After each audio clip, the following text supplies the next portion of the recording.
Welcome back, guys, to the VHS Vault. And as you can see by that image, we are talking Friday the 13th, the 2009 reboot. And here, of course, to talk to me about it is the great Jason Roy Gaston. How you doing, buddy? I am doing well. I feel like we are at the end of a chapter of the VHS vault because this is the final Friday. Not the final Friday, but it's the final Friday the 13th movie ever Yes. Yes. until the next one, which who knows when that will happen. So, yeah, I'm Well, a little it's a little bittersweet because I do love this franchise through its ups and many downs. is it still in legal action, this franchise? It's still caught I up in courts? I think that they have finished it all because they're going to do a television series called Crystal Lake, which absolutely no one asked for at Horrible all. idea. That's a But horrible they're idea. going to do it because, of course, we all want a Friday the 13th prequel. Who hasn't wanted a Friday the 13th prequel? I can't tell you how many times I've woken up in the middle of the night and thought, you know what would be a great idea? Let's do a TV show about Pamela Voorhees as like a 20 something. Wouldn't that be great? That's sarcasm, by the way. Nobody Yeah, I wants know. I can tell. we want more slasher movies. That's it. Just give us cheap slasher movies with horrible budgets and copious gore and gratuitous nudity. We will be happy. We don't need lore. We just want gore. We want gore. Well, talk about lore about this because this was a long time in the making, I believe. I They think it would wanted have to been pump better. one of these out pretty well quickly after Freddy versus Jason, right? But it took them years to get it up and going. So what they decide to do, which I believe this is one of the first films to do this, Jason, started the reboot template where you reboot a film by doing the best of. Kind of Pretty Force much, yeah. Awakens, and there's lots of other franchises that have gone and done what you call a soft reboot, I suppose is what you call it. So, yeah, it was released in 2009, Jason, on February 9th, which is, believe it or not, Per- tomorrow Perfect for would be Valentine's the Day. 15th anniversary of this film. It's 15 years old. Yes. That's crazy, isn't it? Yes. And budget cost was $19 million to make this. The thing still made $92 million globally. Yes, So it did. it wasn't a flop. Very It successful. was Oh, very successful. So let's get cracking into it, Jace. Oh, you know what? I'm just going to say I hate Jason in this movie. I hate this Jason.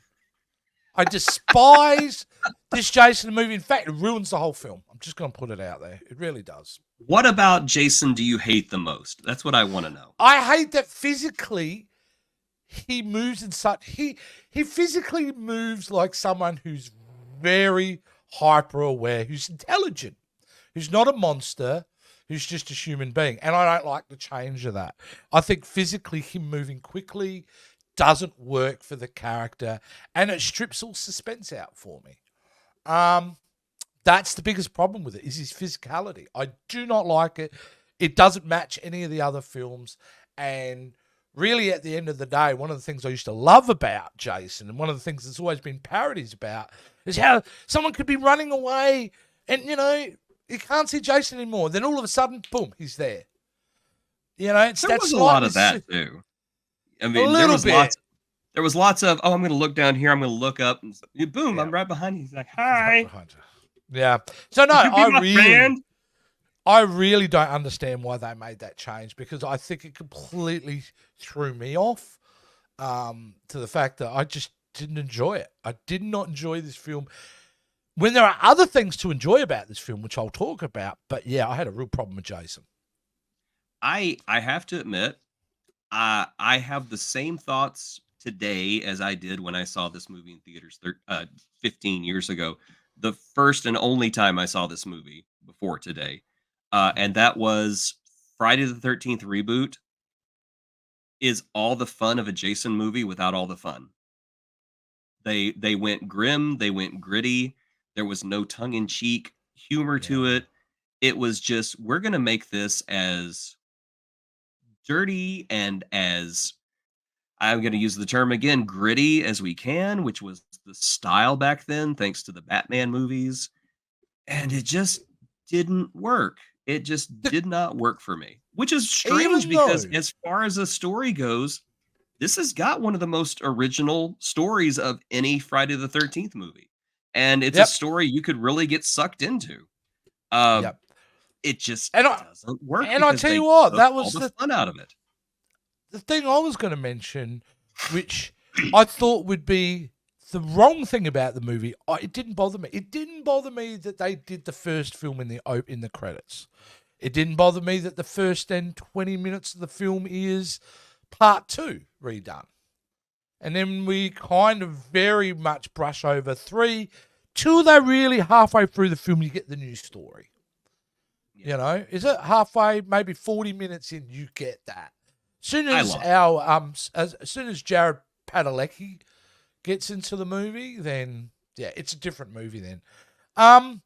The kills also, some kills very inventive, but fell so flat. Like I'd none of the say all of them fell flat. Every single one of them. right, like this should have I been, yeah, it was like they toned down the gore.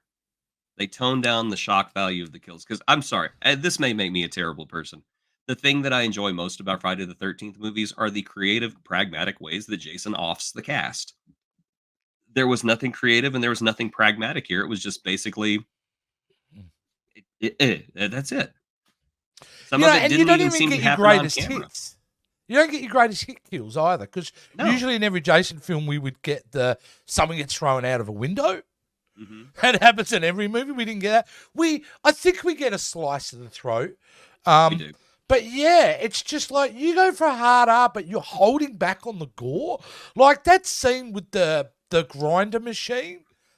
There was a real opportunity to have a lot of fun with that scene, and they kind of pull it back, don't they? They They don't they really. did. They totally pulled it Yeah, back because they wanted a bodies because they wanted a sequel. There was one kill in this movie that I thought was creative, and I cannot remember the name of the character because honestly, who cares?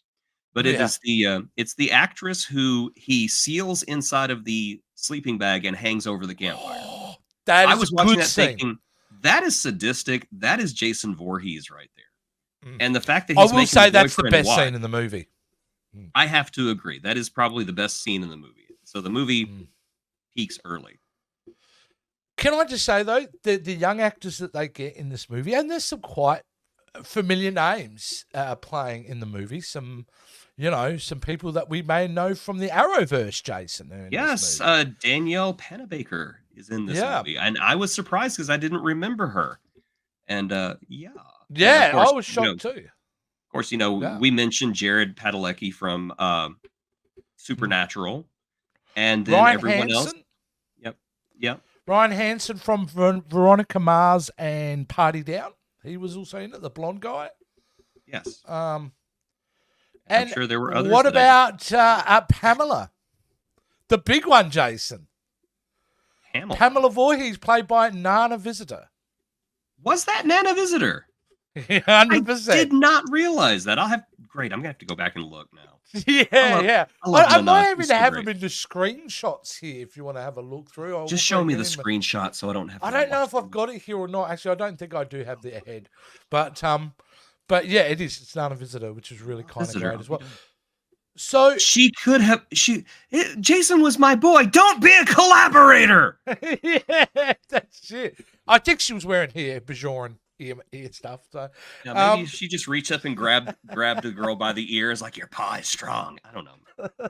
Everybody at home who doesn't watch Star Trek is just watching this. Going, what the hell? I don't care. I think it's funny. What is a Nana Visitor? I don't get it. Yeah, so you got quality actors who have fairly good chemistry. Even the Mhm. nerdy kid in the beginning who tells them about, the legend of Jason, who's there because he's after stealing pot from somebody. Which is weird too. Why is pot a big theme in this movie? Because Why? that's when Jason Snoop gets Dogg you. produced this? If you do drugs or have premarital sex or drink, Jason's gonna get you. Jason's gonna get That's why I always say Friday the 13th is a morality tale, which is something I think this movie lost track of, and I think that's another bit of the fun that was left behind. Yeah. Yeah, yeah, exactly. Exactly. Especially because the thing is, you're clearly trying to do a soft reboot. But at the same time, you're trying to take it in a new direction. And I just don't think those two things work together at all.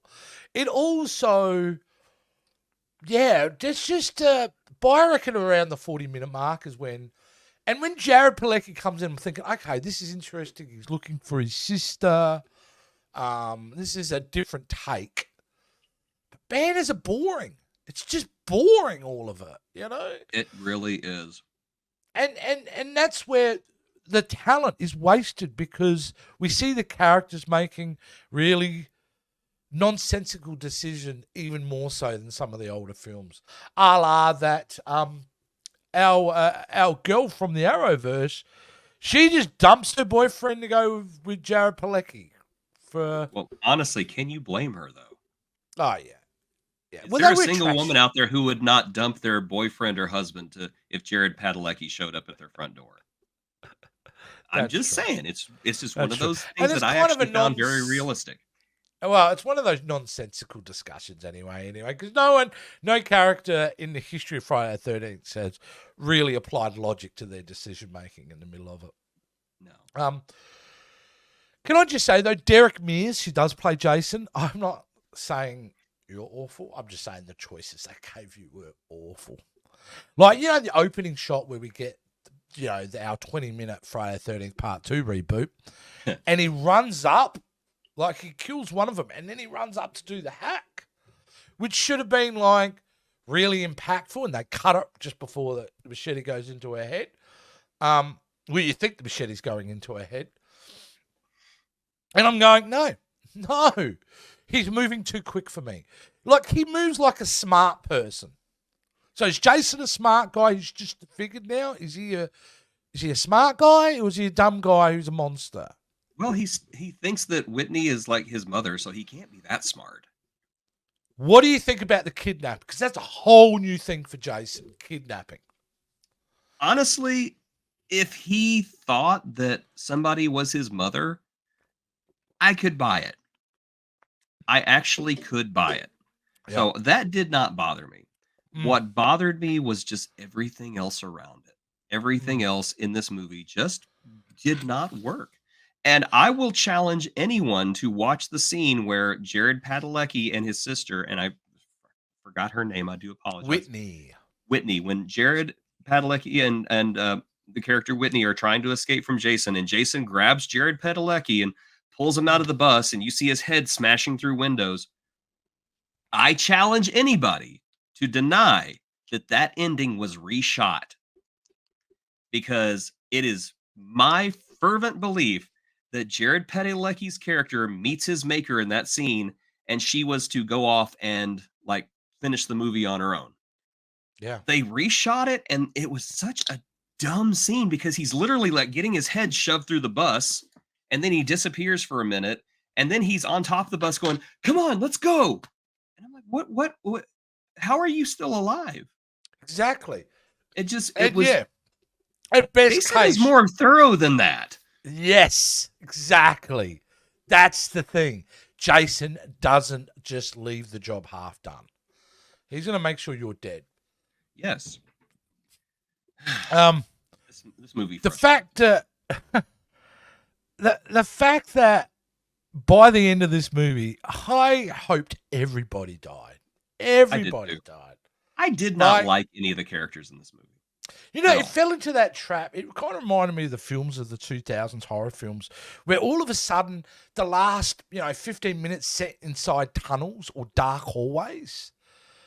Because this is what this film becomes, a chase through cave, like the underground.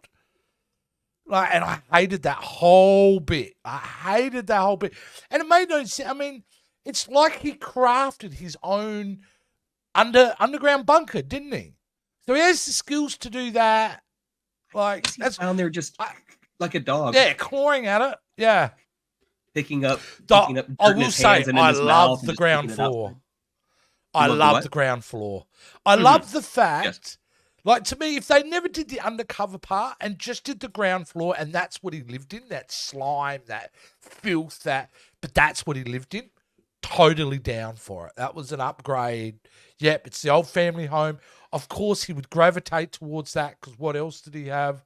But yeah, it's the whole underground kind of. He's got a bunker ready. He's ready for the apocalypse. Yes, Good he old is. Jace is. So yeah. It's a droll, nihilistic version of it, and I just think they missed the whole twinkle in the eye around. You know, there's a certain twinkle about tongue in cheek, winking at the audience about the franchise in general. Even the Final Friday has a little bit of that, but this just It's one of doesn't. those things that you really have to look at it like Gilligan's Island. Hmm. Imagine they did Gilligan's Island without jokes. Yeah, That's what this comes movie is. Castaway. Wow. Yeah. Yeah, this Oh. movie is Gilligan's Islands without jokes because fans of Friday the 13th, we know exactly what it is. It's trash. It's absolute trash. This one Mhm. they've got a turd and they're polishing it. And it looks good. Don't get me wrong, the movie looks good. Some of the best cinematography the franchise has ever seen. Mhm. Score the franchise has ever seen. Mhm. The biggest stars the franchise has ever had, Yeah. if you Mhm. don't count Crispin Glover, I guess. Mhm. Uh, but overall, it's just hollow and it's Yeah. lost all of its charm. And it's just Yes.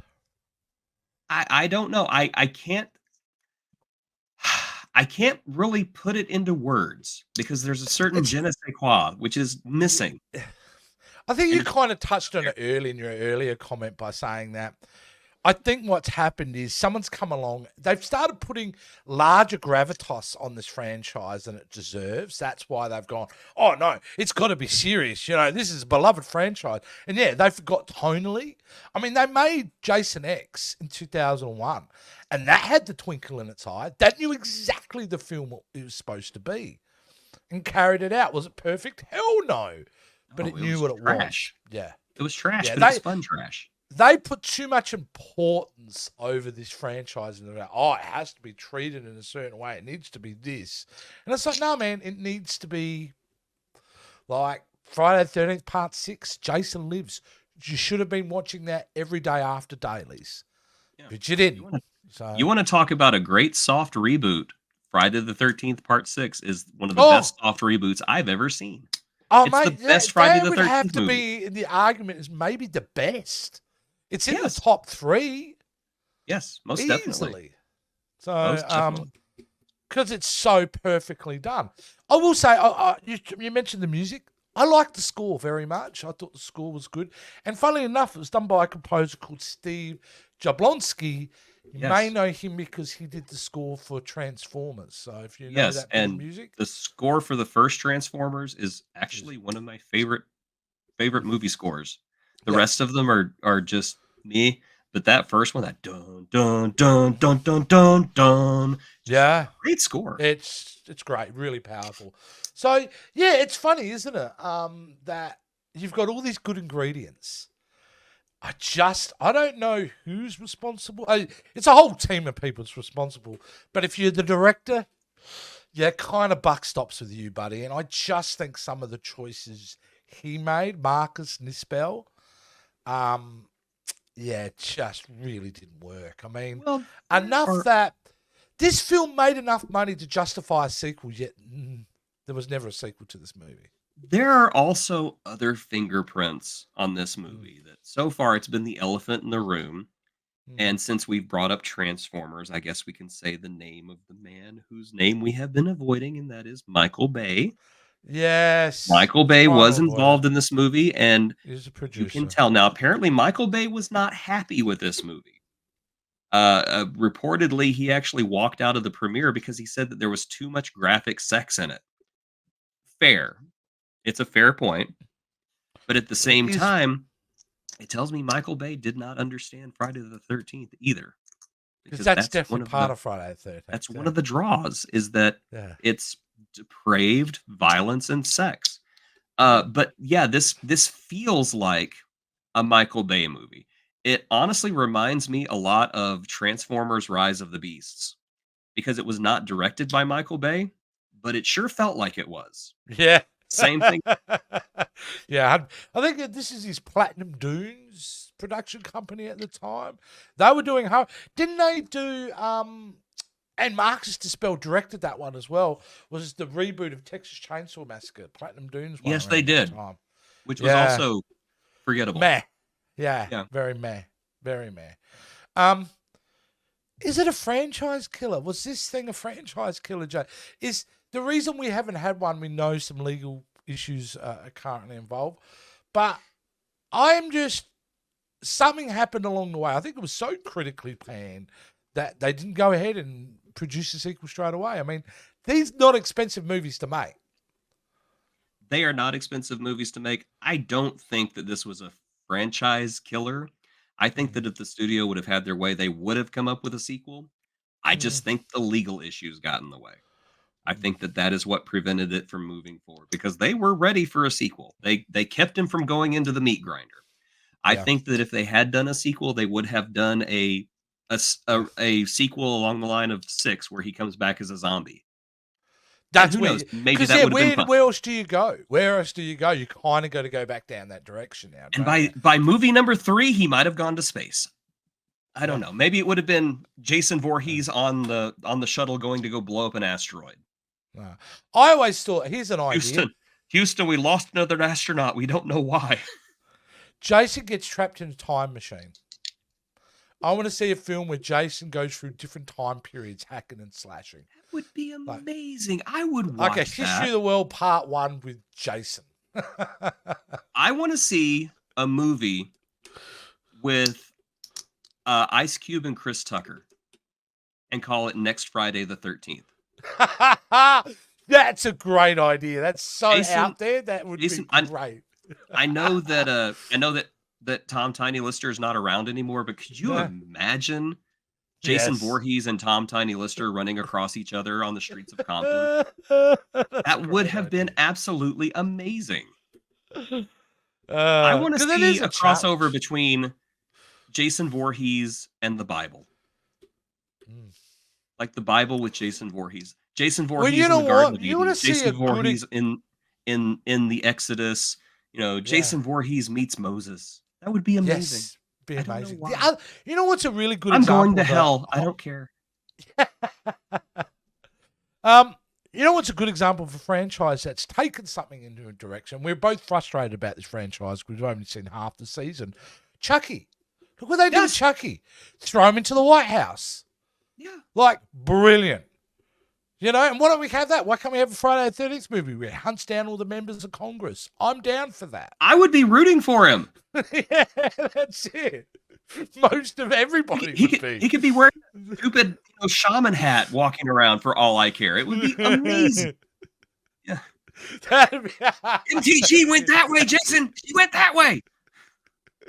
yeah, no, call it Friday You the 13th cannot come in insurrection. here, you liberal swine. Put that down. You need a gun like everyone else. Here you go. Oh my god. Oh, and you get Marjorie Taylor Greene playing like he thinks she's the mum. She thinks it's Pamela Voorhees. That is so insulting to Pamela Voorhees. Yeah, this movie writes itself, Jason. Paramount, Yeah. call us. Call $1 million us. idea. Clearly, It'll we're going to only do a cost better $20 job million than to what film. we're going to do a better job than what you did on this one, mate. Like, there's no doubt about it. You know what? So- The movie may be garbage, but people will have fun watching it. It is actually one of the most disappointing films in the entire franchise for me because it didn't really evoke a reaction. Like, we hated like the Final Friday. We loved number 6. You know what I mean? Even number 2 and number 1 is kind of but it still evokes something out of you. And this just felt tired. I kept asking myself over and over again, what's the point? What was the point to this movie? Why does this movie exist? And honestly, it was just Paramount wanted the franchise back. And so Yeah. they made a movie. But they want the franchise back, but they don't even know what to do with the franchise. Because invariably, they have to repeat the franchise, don't they? Because they don't have any fresh ideas where to take it. Friday the 13th, watching all the Friday the 13th movies is like watching, I don't know. To me, it's like there are 5 sober people in the car and 1 drunk, and the drunk always wants to drive. That's Friday the 13th right there. Yeah. I think with some competent people who understand what the public loves about Friday the 13th, there could be a great movie. It's not going to win awards. It's not even going to win Yeah. critical acclaim, but the fans will love it. It's A- there. It's Again, my there. initial reaction, the fact that I despise this version of Jason really has a lot to do with that. And I think it really is indicative of them not understanding what they got. Because they completely changed the character with that physicality and changed it for the worse. Because, I'm repeating myself, but the whole idea of Jason being that unstoppable threat that moves at his own pace, he moves quickly, but his own pace, no matter what, he's going to get you. And just chase some guy running, like, and Jason having emotions, cracking the shits. Oh, I probably could do one swear word. When he goes up to the kayaks. Is that an Australian term? Yeah, What and it is means that? you got upset. Cracking the shits Oh, means I have you've had a never heard that tantrum. before. Now I'm going to start using it in everyday speech. Look out, America. This Australian colloquialism is coming to the red, white, and blue. But that's what he does. He does. He cracks the shits and he throws those kayaks off. And I'm going, that is not Jason. And then when Jason, this is the way he's moving in his head. He's kind of assessing the situation of someone who is mentally competent. And that's the problem. We have a physicality of a very mentally competent person who's supposed to be this really, really disturbed, primal individual. We That just is don't get something that that anymore. I completely miss about Kane Hodder as Jason, is that Kane Hodder, he had to do these unnatural movements because, Kane Hodder has scars on most of his body. And so Jason moves very unnaturally. And you can see it in Well, Hatchet. Hatchet has got some great sequences in it. It's like Kane Hodder went and just made the guy that Jason Voorhees should be yeah. with the Hatchet movies. But that physicality is a big key behind the success of Jason, is the fact that, Yes. and Kane Hodder, I mean, it's so obvious now going back over this franchise how good he was at that character. Yes. It is a standout performance amongst all the other Jasons they had. So, how old's Kane now? Is he too old? Could he don it Oh, one he more can't. time? Can't be that old. And if he is old, Yeah. it's okay. You can't see wrinkles through a hockey mask. It's fine. Yeah, Let's that's see. right. Kane That's right. Okay. Hodder. Kane Hodder is 68 years old. You know He what? could still do it. If Harrison Ford can do Indiana Jones in his 70s, Kane Hodder can hack up teenagers in his 70s. Absolutely. Bring Kane 100%. Hodder back. Okay. Hey, the mask scene, because you mentioned, I really disliked how he got his hockey mask. It was so much more organically well done in part 3 than it was ever done in this film. Because I part agree. 3, it was set up as part of the guy that did the gags, right? Yeah. That was part of his prank kit. So it had a reason for being there. It was associated with the character. Why does a guy in the middle of a lake have a hockey mask sitting in there for God knows how long? 20 years maybe, because it's a pretty old mask. Makes zero sense. They had to have the hockey mask, and they didn't. They were like, "Oh, wouldn't it be cool having him in the bag? Oh, look, now he's got a hockey mask." We've watched the old movies. We watched them, but we didn't understand them. You know what was weird about the baghead version of Jason? I didn't see the eye hole. I kept looking for the eye hole. I didn't see it either. But I didn't see the eye I'll hole, admit, so I it wasn't was paying a like, whole lot what's of he- attention, though. It's like, what, you working on senses now? He's doing it blind just for the fun of it. But the ultimate insult, I think, in this film is right at the end for me. At the end of the film is when I used a word that started with F and the second word was U, is when Jason jumps up through the jetty and grabs her. Furious. A furious you, because it was like, oh, come on, guys. Is this your attempt to kind of do the last scene from Friday the 13th, which is unnecessary to try to repeat because it didn't make sense then. No. But they had to do it because that's the most famous scene, is the little kid jumping out of the water. They had to do it. It was awful. Didn't he jump out with the mask too? He jumped out with the mask on, correct? He did, yes. So I but guess the mask had been separated. I guess he swam down, got the mask, put the mask back on. He's like, Let's check it. I'm Let's gonna go. get you, guy from Supernatural. I don't know. Again, in the Jason Lives version, a Kane Hodder version of Kane didn't come to 7, did he? In the I Jason, think he was 7. Yeah, he was either 7 yeah, or 8. I can't remember. Yeah. The fact is, yeah, like he's dead, and then he flies up and he has the strength to pull this chick down. It's just, I don't know.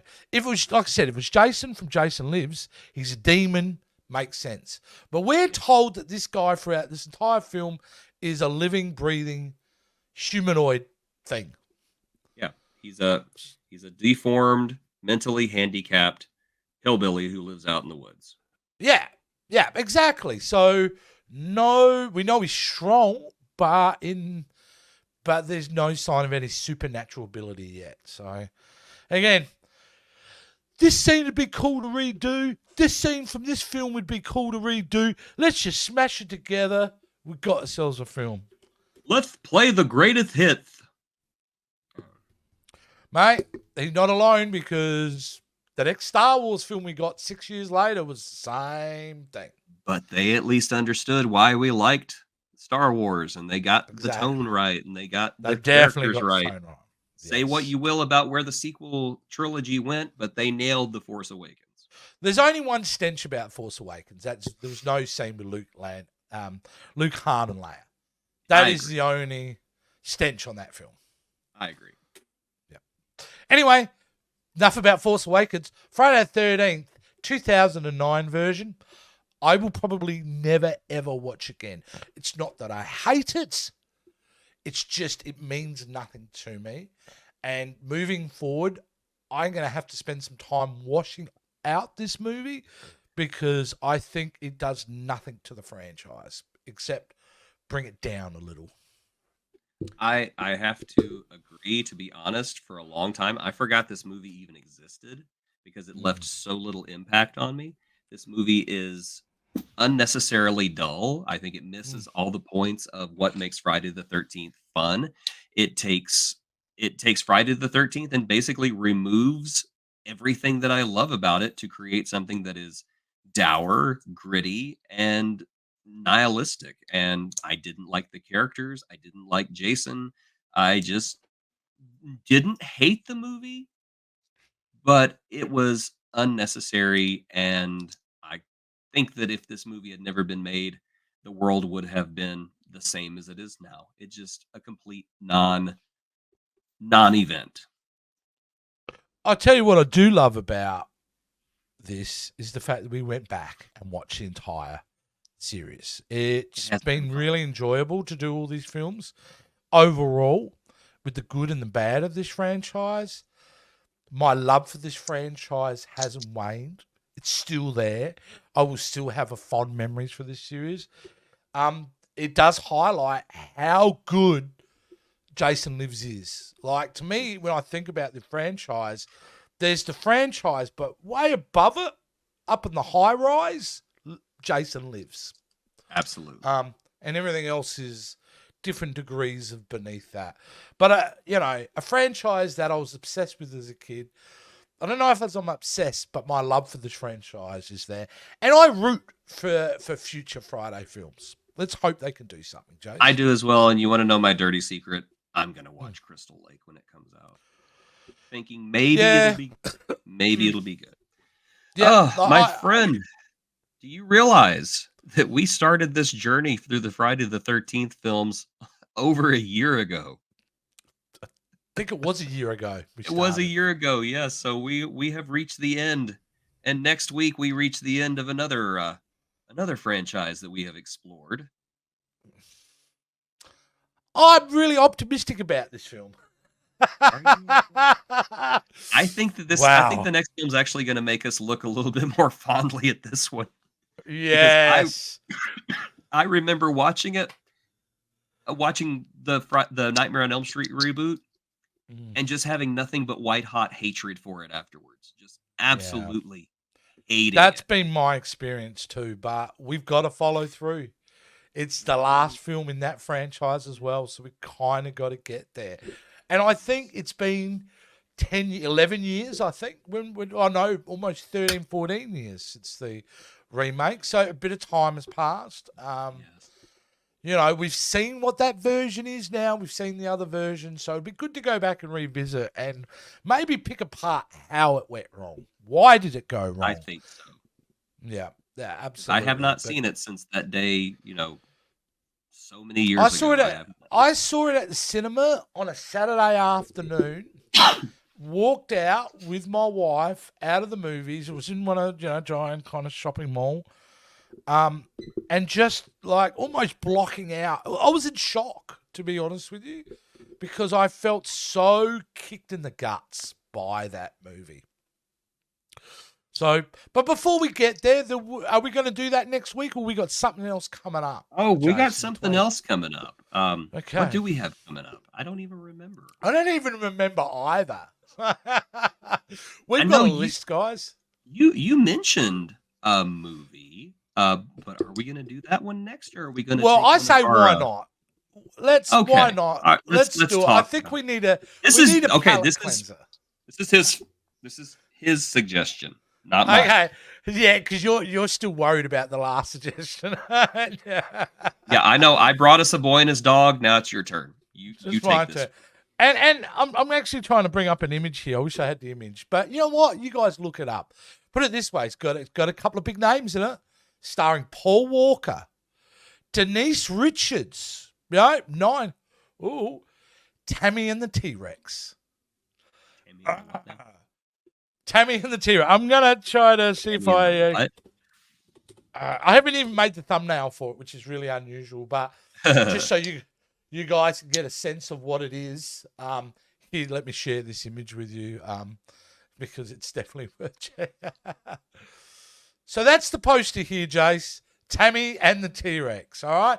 Now, if that doesn't get you excited, I don't know what will. It is amazing. Amazing from my memory for all the wrong reasons. But I've never seen it. We will discuss that next week, guys. And of course, if you want to stop me and Jason coming up with our own silly suggestions, you know what you got to do. You got to get down in their comments and contribute and tell us what we should watch next. And I tell you who's going to get chosen: our Patreon people. Patreons always come first. They get VIP exclusive access to suggest what we watch. Absolutely. And if you would like more information about how to become a Patreon, please visit the link in the description below. There's nothing like true power, Jason, than paying your $5 and making us dance like little monkeys. We want it to happen, so please do it. Please. For the love of God, all right. Please. So and don't forget, guys, you may have caught on to the show the last couple of months, or maybe even 6 months ago. But there's a whole year's worth of movies that we have done. We must be clicking to over 50 movies that we reviewed here on the BHS Vault. So please go back in the archives, check them out. There's some fun stuff there and a lot of fun stuff to come into the future. So until next week, where we go dancing and rapping with a dinosaur, this has been VHS Vault. We'll see you next time. He raps. Oh God, I'm really torturing us with that next one. There we go. Jason raps. There's a great Friday the 13th sequel there. Jason raps, and he goes to the west side, but on the east side, Freddy Krueger. We call it. Guess what? It's Freddy versus Jason Part 2, and it's done in rap. It's like 8 Mile meets Jason. Yes.